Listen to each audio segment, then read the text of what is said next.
হচ্ছে ডিম মাংসের চপ। এত মন দিয়ে কি খাচ্ছি সেটা দেখতে গেলে কিন্তু পুরো ব্লগটা দেখতে হবে। আমি Priyanka, life with Shankar and প্রিয়াঙ্কাতে জামাই ষষ্ঠী স্পেশাল একটা নতুন ব্লগ নিয়ে চলে এসেছি। পুরো ভিডিওটা দেখুন আর পছন্দ হলে অবশ্যই লাইক অ্যান্ড সাবস্ক্রাইব করে দিন।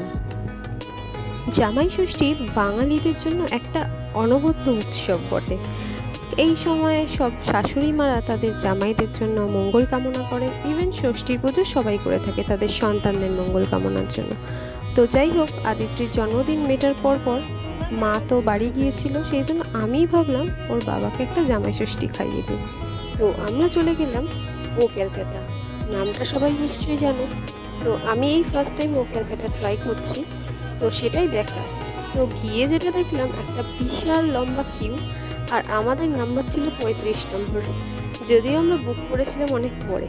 যাই হোক, অনেক কষ্টে 1 ঘন্টা লাইনে দাঁড়িয়ে আমরা 3:30টার সময় সিটিং পেলাম। বুফে ছিল আমাদের দুজনে, আর আদিত্রির জন্য কোনো টাকা লাগেনি।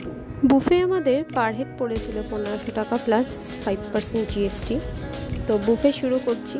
তো প্রথমেই দেখতে পাচ্ছ এখানে একটা সুন্দর বেগুনি ছিল, তারপর আচারি পানির টিক্কা ছিল, এরপর ছিল মাংসের পাতুরি, যদিও শেষ হয়ে গেছিলো, আবার রিফিল করেছিল। এটা হলো ডিম মাংসের সেই চপ যেটা আমি খাচ্ছিলাম, খুব টেস্টি ছিল।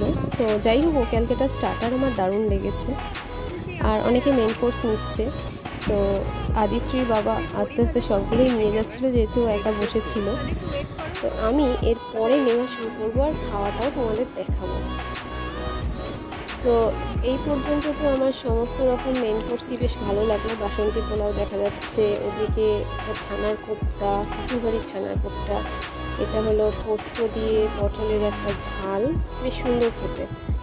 আর এটা হলো ডেজার্ট সেকশন, মিষ্টি, চিত্রকূট মানে রসগোল্লা, চিত্রকূট, আমের চাটনি, পেঁপের প্লাস্টিক চাটনি। এবার আমি আমার হাজব্যান্ডের প্লেটিং দেখাচ্ছি, কারণ আমি নেওয়ার টাইম এখনও পাইনি। স্টার্টার ছেড়ে এবার মেন কোর্সটা তোমাদের একটু দেখিয়ে দিই। এটা হলো সর্ষে পাবদা, এদিকে গলদা চিংড়ির মালাইকারি, আর তার পাশেই হলো ফিশ ফ্রাই মানে ডায়মন্ড ফ্রাইয়ের ছোটো ভার্সন। তারপরে হচ্ছে একটা চিকেনের রেসিপি ছিল, আর এটা হলো সজনেখালি মাটন।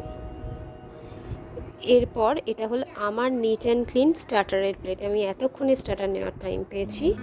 তো এটা হলো সেই মুচমুচে ফিশ ফ্রাই, খুব টেস্টি ছিল, ভেটকি ফ্রাই।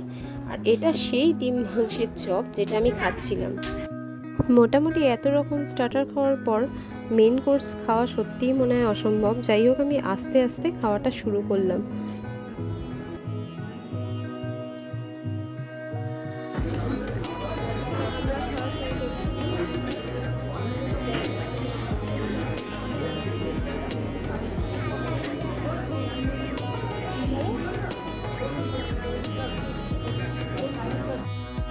যাই হোক, আদিত্রি মাঝে মাঝে বলছে ঝাল লাগছে, আবার বলছে ভালো লাগছে।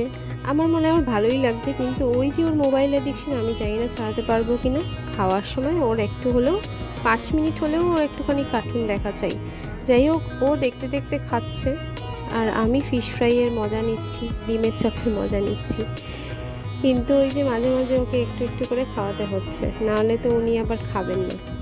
তো যাই হোক, তোমাদের সাথে এইরকমভাবে এক্সক্লুসিভলি খাওয়া শেয়ার বোধহয় এর আগে কোনো দিন করিনি।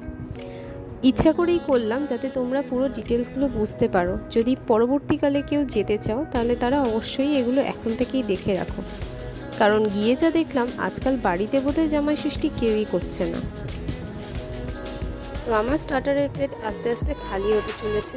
আমি সবগুলোই পরিষ্কার করে খেয়েছি, এত পরিষ্কার লাস্টবারের মধ্যে মেয়ের জন্মদিনেও খাইনি। তো যাই হোক, এখানে যে চিকেন পাতুরিটা তোমাদের দেখাচ্ছি, এত সফট আর এত জুসি, মানে একটা আমার কিছুটা মোমোর স্টাফিংয়ের মতো লাগছিল, কিন্তু বেশ টেস্টি ছিল। একটু বোধহয় হালকা চিজি ব্যাপার ছিল এর মধ্যে। তো দেখেই বুঝতে পারছো কতটা জুসি। সুন্দর সুন্দর টেস্টি স্টার্টারগুলো খাওয়ার পর অবশেষে আমি গিয়ে মেন কোর্সের কিছুটা খাবার নিয়ে এলাম। আমি এই নিয়ে 4 বার গিয়েছিলাম, এটা হলো দ্বিতীয়বার।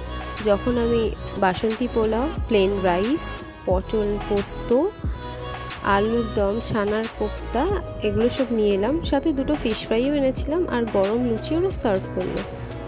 তো আমি প্রত্যেকটা খাবার খুব নিট অ্যান্ড ক্লিনভাবেই খেয়ে তোমাদের দেখাচ্ছি। এই কোপ্তাটা ঠাকুরবাড়ির একটা রেসিপি ছিল, অসাধারণ টেস্ট ছিল। মিল্ক আইটেমস আমি একটু বেশি পছন্দ করি, আর পনির হলে তো কথাই নেই। এই ছানা জিনিসটা জাস্ট আমাকে পাগল করে। আবারও বলছি, আমি কোনো এক্সাজারেশন করছি না, প্রত্যেকটা আইটেম কিন্তু আমি খেয়েছি, মানে পার্শে সর্ষে পাবদাটা বাদ দিয়ে প্রতিটা আইটেমই আমি কিন্তু খেয়েছি অল্প হলেও। তো কোনোটা বেশি করে খাইনি, প্রত্যেকটা সমানভাবেই খেয়েছি, আমার কোনো প্রবলেম হয়নি খেয়ে। আর এত লাইট ফুড সত্যিই আমি কোনো হোটেলে পাইনি এর আগে। থার্ড টাইমের মতো আমি আবার উঠে গিয়েছিলাম আরেকটু পোলাও আর চিংড়ি মাছের মালাইকারি, মাটন আর চিকেন দেখতেই পাচ্ছ এক এক পিস করে নিয়ে এসছি। এরপর আমি ডেজার্ট সেকশন থেকে একদম সুন্দর অল্প অল্প করে নিয়ে এলাম। আমাদের খাওয়া শেষ, আমরা প্রচুর খেয়েছি। আদিত্য প্রচুর খেয়েছে, এবার ঘুম থেকে গেছে আদিত্য।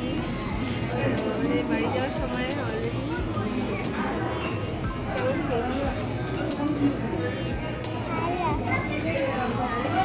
আমাদের পান আছে, পানটা আমরা খাবো।